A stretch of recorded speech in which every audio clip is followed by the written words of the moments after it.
Viti i pikëllimit, nga jeta të dërguarit Muhammed a.s. Në vitin 690, jo shumë pas sanurimit të ndalimit, i dërguari pësoi një humbje të madhe me vdekjen e bashkëshortes së tij Hatixhes. Ajo ishte rreth 65 vjeçare, ndërsa ai pranë të 50-tave. Ata kishin jetuar së bashku në harmoni të thellësishme për njerëzit dhe për 25 vjet. Ajo kishte qenë jo vetëm gruaja, por edhe mikja e tij intime, këshilluesja e urtë dhe nëna e këtij familjes së tij. Përfshir Aliu në Zeidin.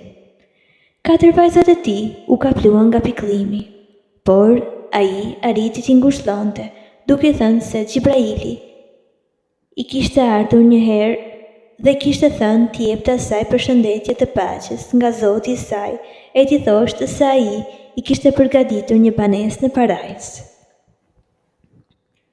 Një humbje tjetër pasoi me shpejtësi vdekjen e Hatixhes. Një humbje më pak e madhe dhe më pak depërtuese në vetvete,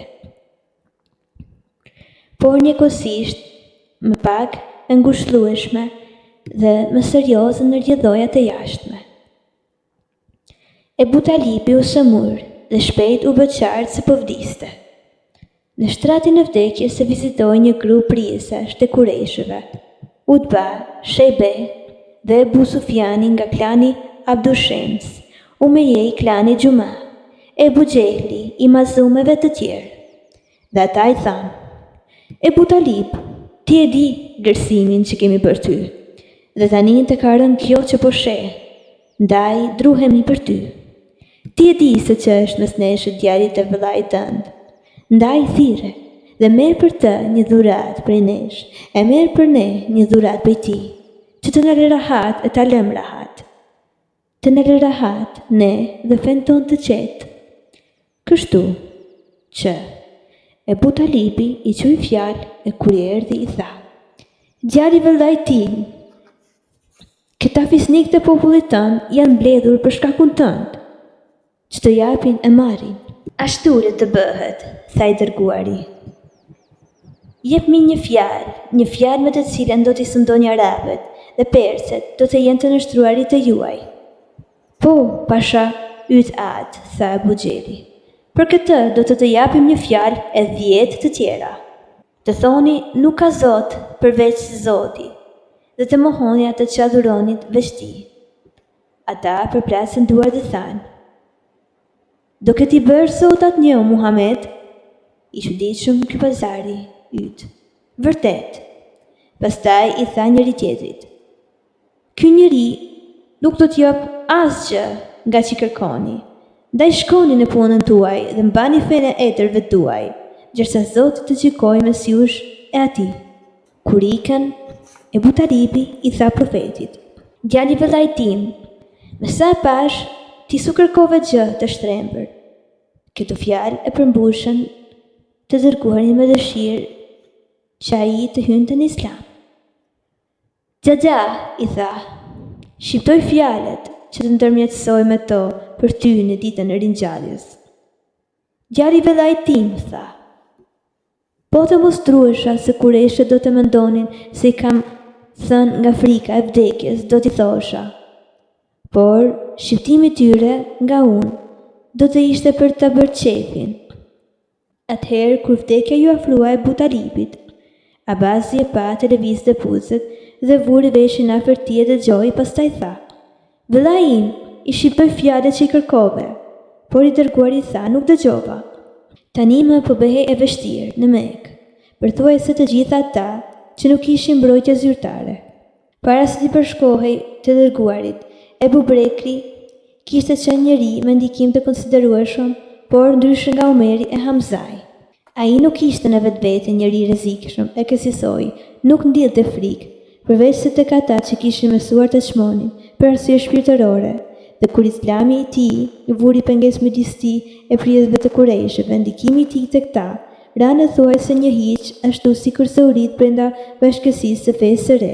Veç kësaj, për Ebu Bekrin, gjendja rëndohej pasi ai njihej si përgjegjës për shumë konvertime dhe mund të ketë qenë pjesërisht për hakmarrje ndaj Islamit të Evsed ibn Neufelit, që një ditë vetë Neufeli, gjysmëvëllai i Hatixhës, organizoi një sulm mbi Ebu Bekrin dhe Talhën, që u lanë të shtrirë në rrugë publike të udhëtarëve, të lidhur duar shë këmbë.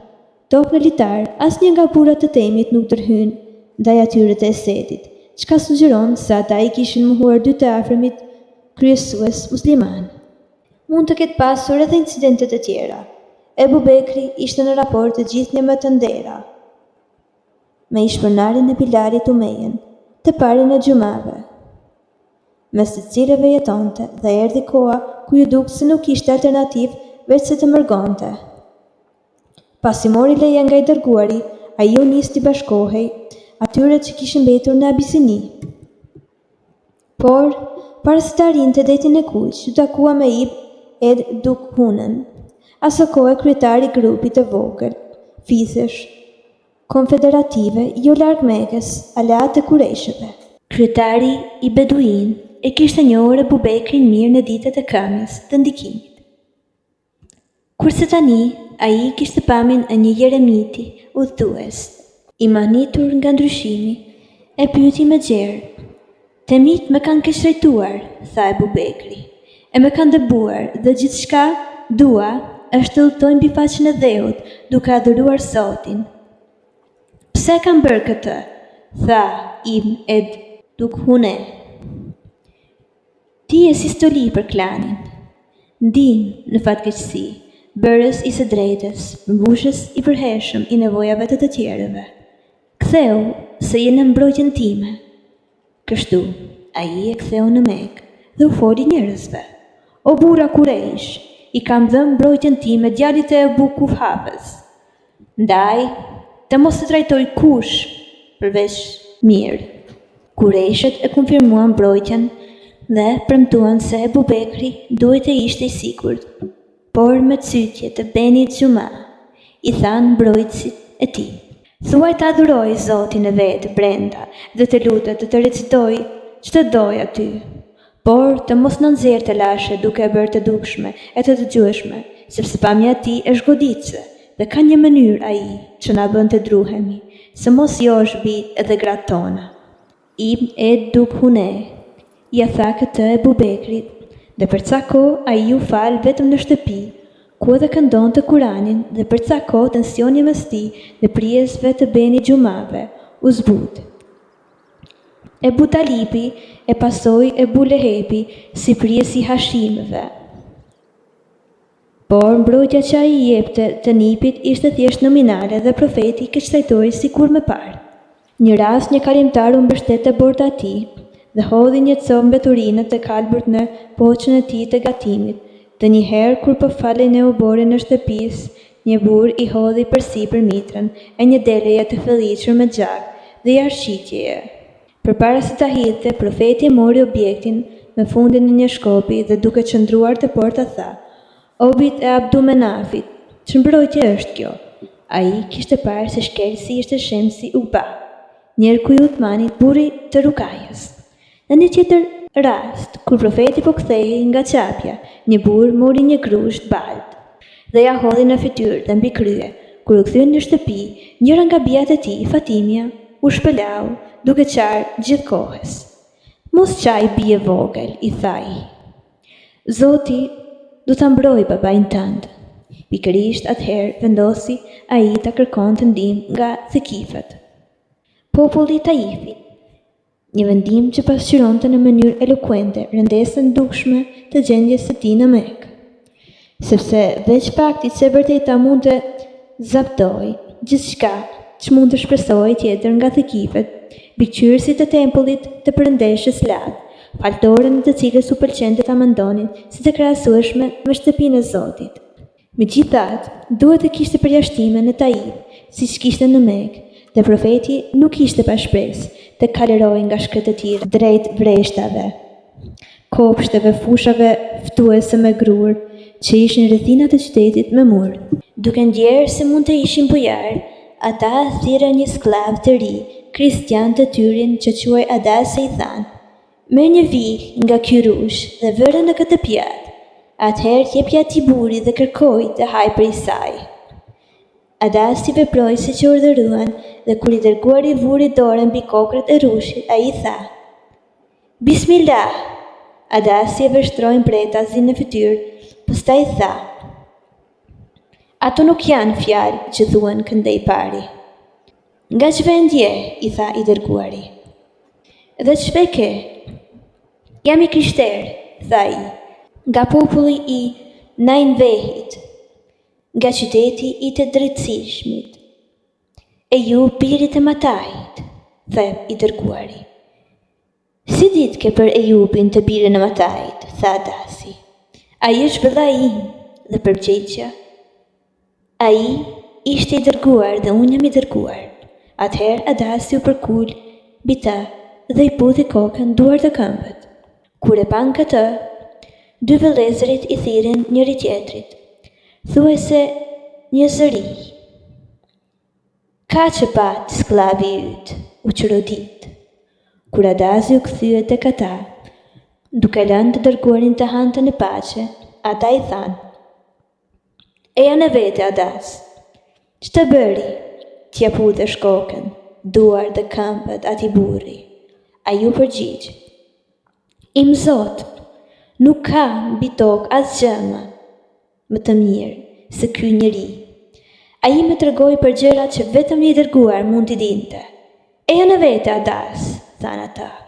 Mos të josh nga feja jote, sepse feja jote është më e mirë se e tia. I dërguari e la Taifin dhe u nis rrugës për në Mekë. Kur pa se nuk kishte hajër në këtë pikë nga fisi dhe kiu, vonë atë natë ai arriti luginën në Ahla, dalesën e gjysmë distancën midis dy qyteteve që kishin refuzuar.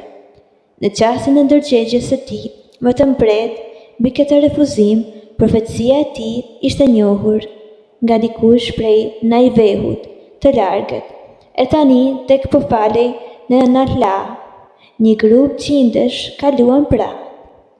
700 nga nezibet dhe ndaluan të magjepsur nga fjalët që ai po recitonte nga Kurani. I dërguari e dinte se nuk ishte nisur vetëm te bota njerëzve. Shpallja kishte pohuar së fundmi. Nuk të dërguan ndryshe, veç se si mëshirë për botërat. Dhe një prej sureve të mëhershme u drejtohet gjindëve dhe njerëzve, duke i paralajmëruar që të dy përferin si ndëshkim për ligësim dhe duke u premtuar parajsën e të dyve si shpërblim për devotshmërinë. Tani erdhi shpatja, thuaj, më është shpadur se një grup qindesh mbajtën vesh dhe thanë: vërtet dëgjuam një këndim mahnitës që udhëzon në të drejtë dhe i besojmë. Një shpatje tjetër tregonte se si gjindet ishin kthyer te bashkësia e tyre dhe i kishin shtyrë t'i përgjigjeshin thirrësit të Zotit, siç e quanin profetin. I dërguari nuk dëshironte t'u rikthej kushteve që vetëm 2 ditë më parë e kishin detyruar të lindte shtëpinë. Por, po të kishte mbrojtës, ai do të vazhdonte ta përmbushte misionin e vet. Hashimit e kishin lënë në Bald, kështu që ai i ktheu mendimet nga klani i Samës. Gjendja atje ishte jo normale, sepse njeriu ku më i spikatur dhe ndikues i klanit Zura ishte Ahnas ibn Sheriku, i cili nuk ishte tamam pjesëtar i tij, madje as i Kurejshëve. Ai ishte në të vërtetë i Thekifëve, por kishte qenë bashkëfederues i Kahereshëm, i Zuherejve, të cilët kishin nisur ta shihnin si kryetarin e tyre. I dërguari tashmë kishte vendosur të kërkonte ndihmë kur u mbërrit nga një kalores i cili gjithashtu që drejtuar për në Mekë, por duke udhëtuar më shpejt, kështu që i kërkoi t'i bënte nderën e shkruarjen tek Ahnasi, me të mbërriturit e t'i thoshte: Muhamedi thot: a do ma japësh mbrojtjen tënde, që të mund ta kumtoj mesazhin e Zotit tim? Kalorësi u tregua i gatshëm, duke marrë bile përsipër të kthehej me përgjigjen e cila doli negative, sepse Ahnasi thjesht vëreti se një bashkëfederues nuk kishte pushtet të fliste në emër të klanit, me të cilin ishte federuar dhe të jepte mbrojtje, që do të ishte detyruese për ta. I dërguari, i cili tashmë nuk ishte larg Mekës, i dërgoi të njëjtën kërkesë Suhejlit. Përgjigjja e tij ishte po aq gënjyese, ndonse arsyeja që ai shtroi për refuzimin nuk lidhej fare me kundërshtimin e tij ndaj Islamit. Ishte sërish çështje parimesh të klanit në lugorën e Mekës. Klani i tij dallonte nga të tjerët, sepse kishte prejardhjen nga vëllai i Amirit, Kabi. Suhejli thjesht u përgjigj se bita e Amirit nuk u japi mbrojtje bijve të Kabit. Profeti tani i bishnoi rrugës që të çonte në qytet dhe u shtrëhua në shpellën e malit i Hira, ku kishte marrur shpalljen e parë. Prej aty i dërgoi lutjen e tij një kryetari që ishte më i afërt me të, Mutimit, të parë të Neufelit, njërit prej të pesëve që kishin organizuar anullimin e ndalimit, dhe Mutimi u pajtua fill. Le të hyjë në qytet, dërgoi xhevap atij, dhe të nesërme në mëngjes. Plotësisht i armatosur bashkë me djemt dhe nipat, e shoqëroi të dërguarin deri në Qabe. Ebu Xehli i pyeti nëse ishin bërndjekës të Muhamedit. Po, i japi mbrojtje, u përgjigjen ata, dhe mazumasit mundi t'i thoshte veç: kujt i japësh mbrojtje ti, do t'i japim edhe ne.